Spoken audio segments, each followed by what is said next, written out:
Senator Markey.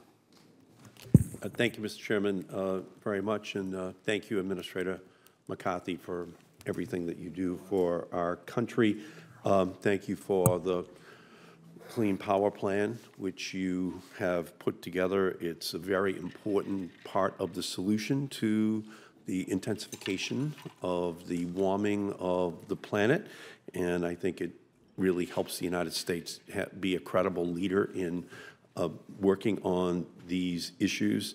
2015 was the warmest year on record. 2016 is off to a start that could break last year's record. In fact, 15 of the 16 hottest years on record have occurred since 2001. Only 1998 rivals the temperatures seen in the 21st century, so we have to act now. A recent report by Environment America shows that each year renewable energy could power our country 100 times over.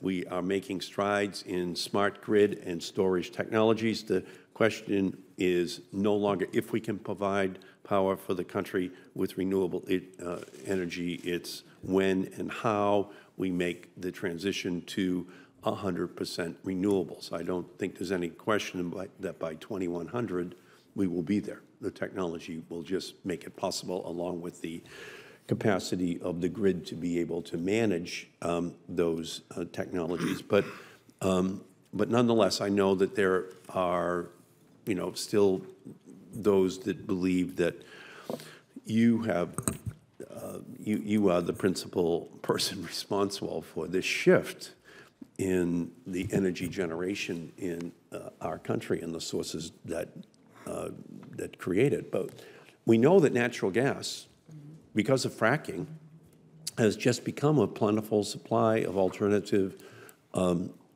means of generating electricity in our country. And we know that it has half of the greenhouse gases that coal does. And we also know that it is very competitive, if not less expensive than coal. So that's just a reality in the free market, Darwinian, Adam Smith free market. And the same thing is true for 30 states deciding that they want to have renewable electricity standards. That's just 30 states deciding that they want to do that. And I don't think we want to get into the way of individual states making a decision as to what their mix of generation should be across all sources. But I would also note, again, and I think it's important to have this very, very clear, in 2009, the House, in the Waxman-Markey bill, actually provided $200 billion for carbon capture and sequestration for the coal industry, for the electrical generation industry in its use of coal. And that $200 billion was in that legislation in order to create a bridge for the coal industry. Now, Peabody Coal, amongst other coal companies, said that they did not want the bill. They did not want that money, which is their choice. But as a result, that $200 billion is not available right now, which it would have otherwise been. And I think that could have played a large role in ensuring that the coal industry had a bridge to the future, because with carbon capture and sequestration, it would have dramatically reduced the amount of greenhouse gases down to levels which would have been compatible with the goals the country has for the reduction in greenhouse gases over the next 20 or 30 years. And we also had money in to help communities respond to the changing energy landscape. We built that in as well for the communities. So I just want to make that very, very clear. It was not, that legislation was intended to actually help the industry with the transition that was already going on, and to make sure that it would deal with that source of fuel in a way that could have made it compatible.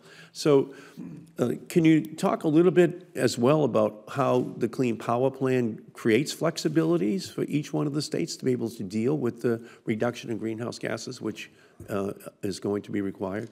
Well, Senator, the Clean Power Plan is enormously flexible in terms of allowing states to determine their own energy mix, as well as to work with other states to identify the best path forward that will not only achieve the greenhouse gas reduction targets, but also look at how we can strengthen the economy of every state moving forward. I mean, I agree with what you said, but one of the other pieces that I'd add is that solar and wind now is so cost competitive, and that's where job growth is being seen. So there is a need to address the challenges in these coal communities, but there's also an opportunity here for lowering energy costs while we maintain a sound and reliable energy system. Thank you so much for your great work. Thank you. Thank you.